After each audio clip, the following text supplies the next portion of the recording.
네, 안녕하세요. 영어 강사입니다. 네, 오늘은 while문 실습 한번 진행해 볼 거고요. 이 while이 문법적으로 상당히 간단하다 보니까 컴팩트하게 실습 끝내보도록 하겠습니다. 일단 while이라고 하는 녀석은 while 이렇게 키워드를 써줄 거고요. 이 뒤에 조건이 따라오게 됩니다. 여기서 말하는 조건이라고 하는 것은 결과로 true나 false 값이 나오게 되면 되는데요.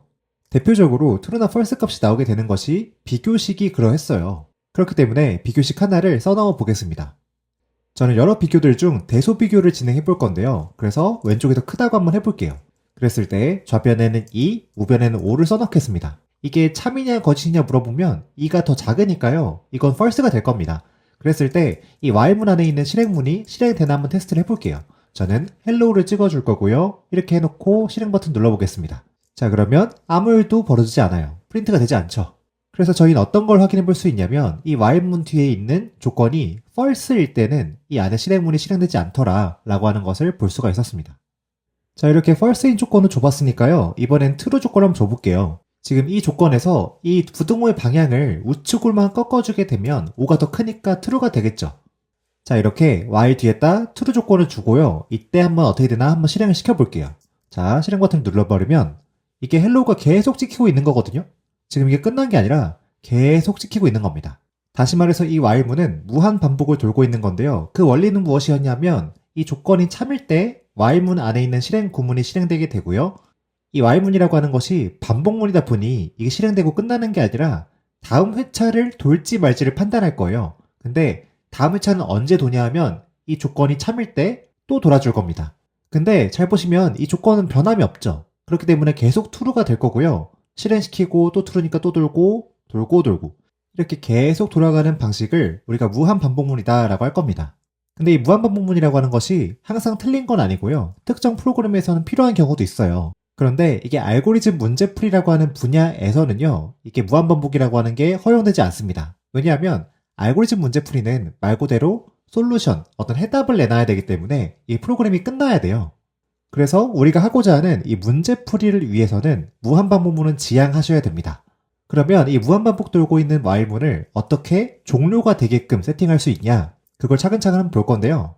지금 어떤 이유로 계속 무한반복을 도느냐 하면 이 while문 뒤에 오는 조건이 계속 true로 고정되어 있어서 그런 겁니다. 자, 그러면 true로 고정시키는 게 아니라 false로 고정시키는 아까 식은 어떨까요? 아까 2가 5보다 크다고 이렇게 조건을 줘봤었잖아요. 이때는 이게 false니까 이게 실행이 안 될 텐데 이 경우에는 조건이 만족하지 않으니까 실행문이 실행되지 않아서 반복문이 무한히 반복되지 않잖아요. 그래서 이거는 괜찮지 않느냐 라고 할 수가 있는데 이때는 이게 무조건 false니까 여러분이 여기다가 어떤 코딩을 하시든 이 구문은 실행될 일이 없겠죠. 그렇다면 이건 while문을 왜 쓰겠어요? 이건 절대 실행될 수 없는 코드인데. 그렇기 때문에 이 조건이 계속 true로 박혀있는 것도 false로 박혀있는 것도 둘 다 문제라고 하는 겁니다. false일 때는 이게 의미 없는 코드가 되어버리기 때문에 문제가 되고요. true일 때는 계속 무한히 반복하는 문제가 있어서 고쳐줄 필요가 있다는 겁니다. 그래서 결국에 이 조건이라고 하는 것은 true로 시작해야 되는 건 맞아요. 이 true로 시작해야 이 반복문을 진입할 거니까. 그런데 계속 true면 안 되고요. 우리가 만족할 만한 횟수를 실행했었을 때 그때 이게 false로 바뀌어야만 이 실행이 중단되고 반복문을 끝내버릴 겁니다. 자, 그러면 이 while문 뒤에 오는 조건이 true로 시작했다가 false로 바뀌어야 되는데 지금 같은 경우에는 이 좌변과 우변의 값이 둘 다 상수이기 때문에요. 이 조건의 결과가 한 번 true면 계속 true고요. 한 번 false면 계속 false일 수밖에 없어요. 근데 만약 여러분이 이 조건식에다가 2라고 하는 상수값이 아니라 a라고 하는 변수로 바꿔주게 되면 이때는 a라고 하는 변수 속에 들어있는 값이 10이냐 2냐 이 값에 따라서 어떤 때는 true가 나올 수도 있고요. 어떤 때는 false가 나올 수도 있겠습니다. true가 나오게 되면 또 반복하게 될 거고요. false가 나오면 이게 중단하게 되겠죠. 그래서 이 while문을 중단시키기 위해서는 이 조건에 변수가 반드시 들어가야만 이 조건이 true였다가도 false로 바뀔 가능성이라도 생긴다는 거예요. 그렇기 때문에 변수를 하나 써줘 볼 건데요. 저는 number라고 하는 변수를 써보도록 하겠습니다. number. 이 number가 5보다 작을 때까지 제가 수행을 해줄 거예요. 그런데 이 number라고 하는 게 노란 줄 가 있거든요. 노란 줄 가 있는 이유는 아직 정의되지가 않아서 그래요. 그렇기 때문에 이걸 정의를 먼저 해주셔야 되는데 저는 이 number라고 하는 변수에 이 1이라고 하는 값을 초기 값으로 해줄 거예요. 자, 이렇게 우리가 while 뒤에 조건에 변수를 써넣었으니까요. 안심하고 한번 실행을 해볼까요? 이거 실행을 시켜보면 여전히 무한반복 돌고 있거든요. 왜 그러냐면 이 넘버라고 하는 변수에는 1이 들어가 있는데 이 넘버를 우리가 변화시켜 준 적이 없어요. 다시 말해서 1은 5보다 작은데 이 true라고 하는 결과를 우리가 바꾸어 준 적이 없다는 겁니다. 그렇기 때문에 우리는 이 반복문이 도는 와중에 이 넘버라고 하는 변수를 적절하게 변화시켜서 이게 true인 상태에서 이 false로 조건의 결과가 바뀌도록 넘버 값을 조정해 줘야 되는데요. 이 조정을 어디서 해줘야 되냐? 이 넘버라고 하는 변수를 이 while문 실행문 안쪽에서 우리가 변화를 시켜줘야 됩니다. 이 왜 그런지는 한번 테스트를 해보면 되는데요. 저는 한번 이 넘버를 안에서 변경시켜주는 것이 아니라 밖에서 변경을 시켜볼게요. 어떻게 할 거냐면 이 넘버를 제가 플러스 10 해주겠습니다. 자, 그럼 이 넘버가 1이었다가 플러스 10이 되는 순간 이게 11이 되겠죠? 11은 5보다 무조건 큽니다. 그렇기 때문에 이 조건이 false가 될 거예요.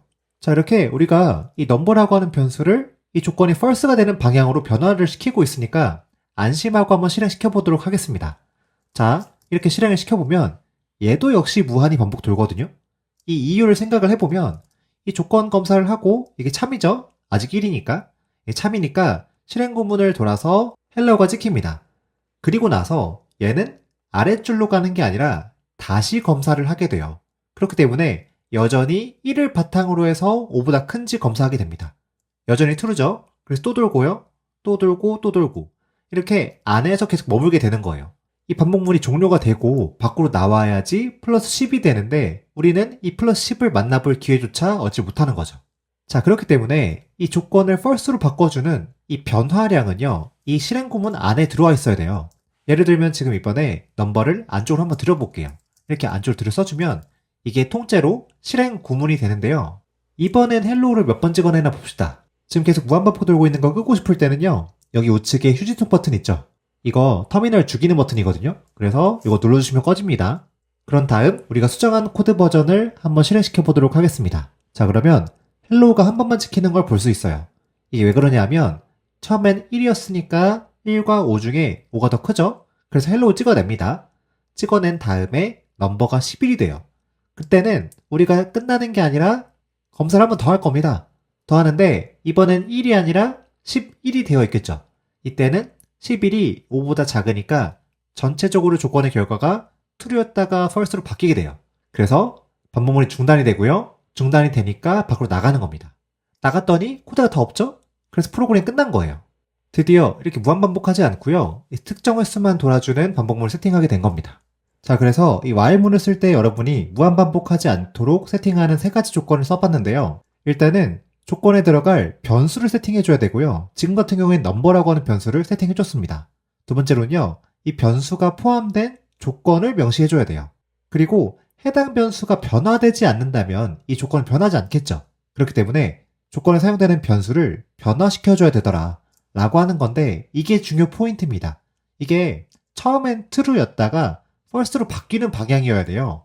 자, 지금 같은 경우에는 넘버가 1이었다가 플러스 10이 되니까요. 언젠가는 1이 5보다는 커지는 방향으로 이 값을 변화시켜주고 있는 상태인데 만약에 이 넘버가 플러스 방향이 아니라 마이너스 방향이었다고 한다면 5보다 커질 수가 없었겠죠. 자, 예를 들어 이게 플러스가 아니라 마이너스 1의 방향이었다고 한다면 이게 점점 작아지게 될 거란 말이에요. 이때는 넘버가 계속 작아지니까 5보다 커질 수가 없을 거예요. 그러니까 3번 조건, 이 변수의 변화를 넣었음에도 불구하고 true에서 false로 바뀌는 방향이 아니라 그냥 계속 true인 방향이기 때문에 무한히 돌 수밖에 없다는 겁니다. 이건 테스트 해볼게요. 이거 실행시켜보면 계속 헬로우 찍혀요.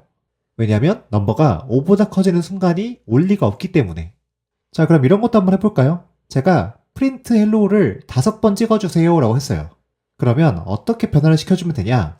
만약에 넘버라고 하는 초기값이 1로 고정되어 있다고 한다면 이 조건을 컨트롤하거나 이 변화량을 컨트롤하면 되거든요. 저는 좀 직관적으로 넘버가 1씩 추가되게끔 세팅하겠습니다. 자, 이랬을 때 헬로가 몇 번 찍히나 볼게요. 자, 이걸 실행시켜보면 헬로가 4번밖에 안 찍혀요. 저는 5번 찍히길 원했거든요. 자, 이랬을 때 왜 4번 찍히나 한번 돌아보겠습니다. 일단 1일 때 헬로가 찍힐 거예요. 왜냐면 참이니까. 그리고 나서 이 넘버가 1이 추가가 되죠. 그래서 2차례일 때 또 헬로가 찍힐 겁니다. 왜냐면 얘 역시 참이니까. 그리고 다음은 3이 되죠. 그래서 3일 때도 역시 헬로가 찍힐 겁니다. 그리고 4일 때도 찍힐 거고요. 다음 5가 된 순간에, 그러니까 다섯 번째일 때 이게 참이 아니기 때문에 이게 찍지 않고 나가버려요. 그렇기 때문에 이 넘버가 5일 때까지는 우리가 헬로우를 찍어줘야 그래야 다섯 번 실행이 되겠죠. 그래서 이 부등호를 이 작다가 아니라 이하이다 라고 바꿔주게 되면 이건 다섯 번 찍어주게 될 겁니다. 자, 이렇게 변수의 초기값, 그리고 조건, 그리고 변화량을 통해서 우리가 반복문의 횟수를 컨트롤 해줄 수 있고요. 예컨대 우리가 10번 수행하고 싶다면 이 5가 아니라 10 이하 이렇게 세팅해주면 되겠죠. 근데 여러분 여기까지 들었을 때 좀 의아함이 드셔야 돼요. 왜냐면 이전 강의에서 우리가 반복 횟수를 컨트롤하는 거는 포문이 더 편리하다고 배웠거든요. 그렇기 때문에 굳이 이런 사례에서는 while문을 쓰실 필요가 없습니다. 이렇게 헬로우 10번 찍어내는 거 까짓 거 그냥 포문으로 쓰면 엄청 더 간단하거든요. 어떻게 할 거냐면 for I in range 10 이렇게 주게 되면 이 range 10이라고 하는 함수가 이 10개짜리 인트 묶음을 줄 거기 때문에 10개의 데이터가 들어있고요. 그러다 보니 이 반복문은 10번 돌 수밖에 없어요. 그래서 우리는 이 헬로우를 찍어주게 되면 이거 지금 10번 반복되면서 찍을 거거든요. 이렇게 헬로우 10번 찍어낼 수 있어요. 이게 훨씬 더 간단하죠. 그렇기 때문에 우리가 특정 반복 횟수 따위를 정해주려고 while문을 도는 건 아니에요. 이 while문을 돌아주기에 편리한 사례들이 있는데 그 녀석들의 사례를 한번 살펴보도록 하겠습니다. 이 while문이 for문에 비해서 좀 더 유용하게 쓰이는 케이스 첫 번째인데요. 불규칙하게 순회하는 경우 그래요. 저는 간단한 게임을 진행하기 위해서 numbers라고 하는 변수를 세팅해놨는데요. 이거 뭐 할 거냐면 0번 인덱스부터 출발을 할 겁니다. 출발할 건데 해당 인덱스에 들어있는 값만큼 뛸 거예요. 자, 예를 들면 지금 1을 만났으니까요. 한 칸 더 뛰어서 우리는 1번 인덱스로 갈 겁니다. 그러니까 여기 현재 위치로부터 플러스 1을 해준 거죠. 여기 들어있는 값만큼. 그리고 1로 갔었을 때는 2를 플러스 하라네요. 그러니까 3번 인덱스로 갈 거예요. 그런데 음수도 들어있어요. 그렇기 때문에 여기서 왼쪽으로 꺾어줄 겁니다. 그리고 여기서 두 칸 가라네요. 두 칸. 여기서는 세 칸. 여기서는 마이너스 2칸. 여기는 한 칸. 여기는 맵 밖으로 나갑니다. 이때 이 맵 밖으로 나가는 걸 완주라고 생각을 할 거고요. 몇 번 뛰어서 완주에 이를 수가 있냐? 이걸 세워주는 게임을 진행해 볼 거예요. 자, 이런 식으로 우리가 순회를 한다고 했었을 때 순회 방식이 지금과 다르죠. 자, 지금까지는 이렇게 한 칸, 한 칸 가거나 아니면 특정 스텝만큼 뭐 두 칸씩 가거나 뭐 이런 식으로 규칙적으로 이동을 했었는데 지금 이 게임 같은 경우에는 여기 들어있는 값만큼 불규칙적으로 이동하기 때문에 우리가 뭘 알 수가 없냐면 반복 횟수를 알 수가 없습니다. 이 반복 횟수는 여기 있는 값에 따라 달라지잖아요. 자, 이런 식으로 반복 횟수도 알 수가 없고 불규칙하게 인덱스가 이동하고 있을 때는요. 이걸 포문으로 작성하는 게 상당히 힘들어요. 우리가 이 넘버스라고 하는 순회 대상이 있다는 건 알 수 있으니까 인 뒤에 넘버스를 둔다고 하더라도요. 이 넘버스를 하나씩 뽑아서 순회하는 것이 아니라 우리는 우리가 1 다음에 2를 순회하는 것이 아니라 2를 플러스한 3으로 가야 되거든요. 그리고 이 3 다음에 이 두 칸 났다고 해서 또 두 칸 가는 게 아니라 마이너스 1이 적혀 있으니까 또 뒤로 가야 돼요. 그러니까 이 순회 대상을 하나씩 뽑아서 넘겨주던 이 포문이랑은 성격이 다르다는 거죠. 자, 이런 경우에는 우리가 while을 통해서 제어해주면 참 편한데 이 while이라고 하는 거는 조건이 만족할 때는 계속 돌아줬었어요. 그런데 잘 보면 우리가 이걸 언제까지 돌아주기로 했냐면 이 인덱스 현재 위치가 계속 이렇게 순회를 하다가요. 이게 맵 밖을 나가는 순간, 완주가 되는 순간 순회를 멈춰주기로 했습니다. 자, 다시 완주가 되면 이 while문이 끝나야 돼요. 이때는 끝. 근데 완주가 되지 않았을 때는 이게 계속 돌아야겠죠. 계속 돌아야 돼. 그러니까 이 조건이라고 하는 것은 완주가 됐을 때가 아니고요. 완주가 되지 않았다라고 하는 조건을 줘야 됩니다. 말로만 계속하는 건 좀 이해가 더 힘들 수 있으니까요. 바로 한번 코드로 옮겨볼게요. 우리가 하고자 하는 것을 틀만 잡아보면 이렇습니다. 일단 while문을 통해서 반복문을 돌아줄 거고요. 이 while문은 완주를 하지 못했을 때까지 계속 돌아줄 거예요. 계속 돌아줄 건데 이 완주를 못했을 때 뭐 할 거냐? 한 턴에 점프를 해줄 거고요. 점프를 할 때마다 이 점프 수를 카운팅 해줄 거예요. 우리는 완주를 할 때까지 몇 번 뛰었는지를 세워줄 거기 때문에 그래요. 그럼 여기서 완주를 하지 못했을 때 어떨까요?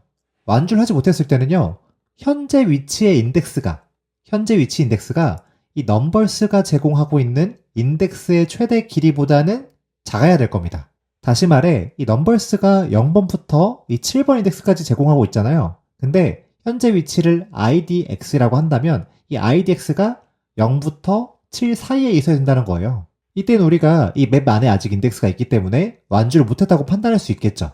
그래서 여기는 현재 위치, 이 현재 위치가 이 랭 넘버스랑 비교했었을 때 이거보다 만약 작다면 이 맵 안쪽이라고 판단해 볼 수가 있다는 거죠. 왜냐하면 이 랭 넘버스는 넘버스의 아이템이 8개니까요. 이게 8일 거고요. 이때 이게 true가 되려면 현재 위치의 값은 7 이하가 되어야 될 겁니다. 그러니까 0부터 7 사이의 값이 들어있겠죠. 이때는 우리가 완주 못한 것으로 치겠다라고 하는 거죠. 자, 이때 우리가 현재 위치라고 할 만한 값을 정해준 적이 없어요. 근데 제가 아까 idx, 인덱스라고 하겠습니다 라고 했기 때문에 현재 위치를 idx라고 하는 변수로 하겠습니다.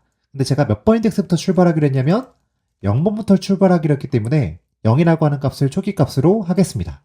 그래서 지금까지의 코드를 해석해보면 나는 0번 지점부터 출발해서 아직 맵 안에 있다면 계속 점프를 뛰어야지 라고 하는 코드를 짜준 거예요.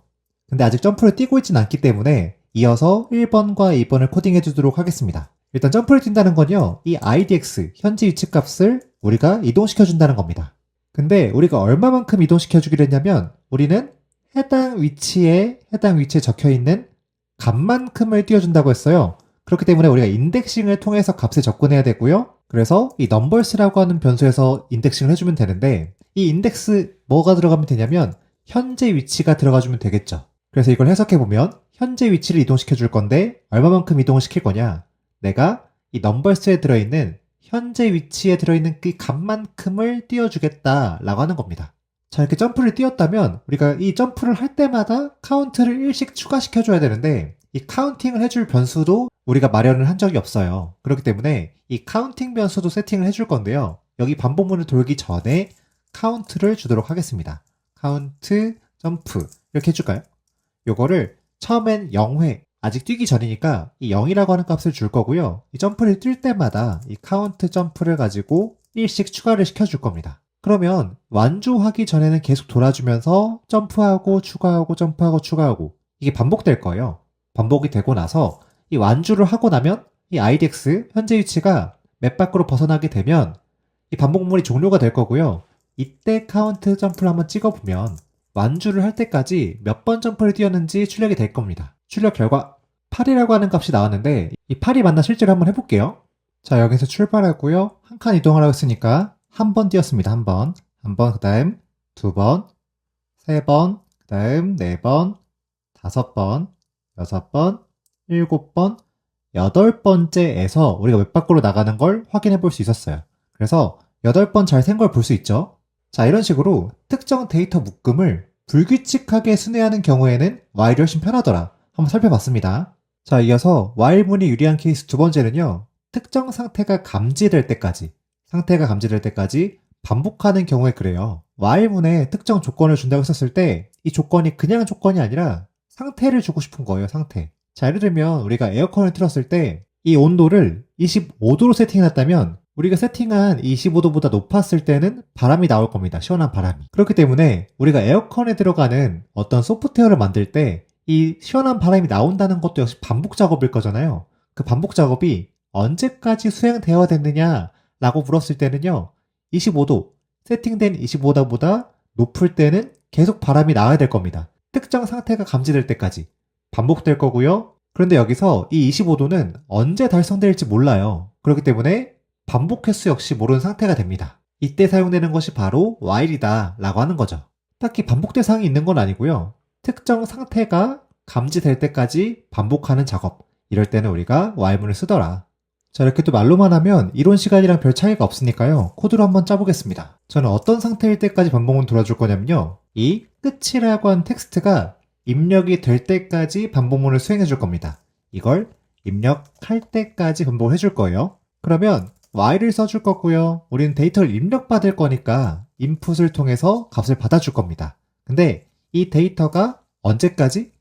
끝이 아닐 때는 계속 입력을 받아줘야 되기 때문에 끝이 아닐 때 계속 입력을 받아줄 거예요. 그리고 이 끝이 아닐 때는요. 아직 입력을 받는 중이라는 표시로 이 입력을 받는 중입니다 라는 구문을 써주도록 하겠습니다. 입력을 받는 중입니다. 이렇게 저장 한번 해보시고요. 실행 버튼 눌러주시면 이 콘솔에서 커서가 깜빡깜빡하면서 입력을 기다리고 있을 거예요. 아무거나 입력해주시면 되는데요. 이렇게 아무거나 입력하고 엔터를 눌러주게 되면 이 엔터까지가 인풋에 들어가게 됩니다. 그래서 안녕. 이 안녕이라고 하는 글자가 끝이 아니기 때문에 이게 실행이 되고 다시 이걸 조건을 검사하게 됩니다. 근데 이 조건문에는 인풋이라고 하는 게 있기 때문에 또 입력을 또 받아요. 그래서 또 입력을 해줄 건데요. 하세요. 이렇게 입력을 해주면 엔터. 얘도 역시 끝이 아니기 때문에 또 입력을 받을 거고요. 임영원 이런 식으로 이름도 써보고요. 반복문 재밌다 뭐 이런 식으로 계속 입력을 주더라도 이건 여전히 끝이라고 하는 글자가 아니기 때문에 계속 입력을 받아요. 근데 마지막에는 끝이라고 하는 글자를 딱 주게 되면요. 이때는 이제 프로그램이 끝나버립니다. 그러니까 이 끝이라고 하는 데이터가 들어온 상태가 감지가 됐죠. 그래서 비로소 반복문이 끝났습니다. 자, 이렇게 반복 대상은 딱히 없지만 특정 상태를 감지하는 케이스에서는 while문이 유용하더라 라고 하는 것까지 살펴봤는데요. 사실 이 케이스 말고도 while이 좀 더 유리한 케이스들이 있어요. 좀 더 다양한 사례는 제가 문제풀이 강의에서 따로 다뤄드리는 걸로 하겠습니다. 이 기본 강의 수준에서는 이 정도면 충분할 것 같아요. 자, 이 while 실습은 여기까지 하는 걸로 하고요. 제가 짧게 하겠다고 약속을 했는데 하다 보니까 설명이 좀 길어져서 강의 시간이 좀 길어졌네요. 다들 들으시느라 고생 많으셨고요. 다음 강의에서는 이 흐름 제어, 반복문을 제어하는 구문이 있거든요. 제어 구문이 있어서 이 continue와 break라고 하는 구문을 같이 보도록 하겠습니다. 아직 반복문이 다 끝난 건 아니니까요. 여기까지 집중을 요청드리고요. 저는 이만 물러가 보겠습니다. 들어주셔서 감사합니다.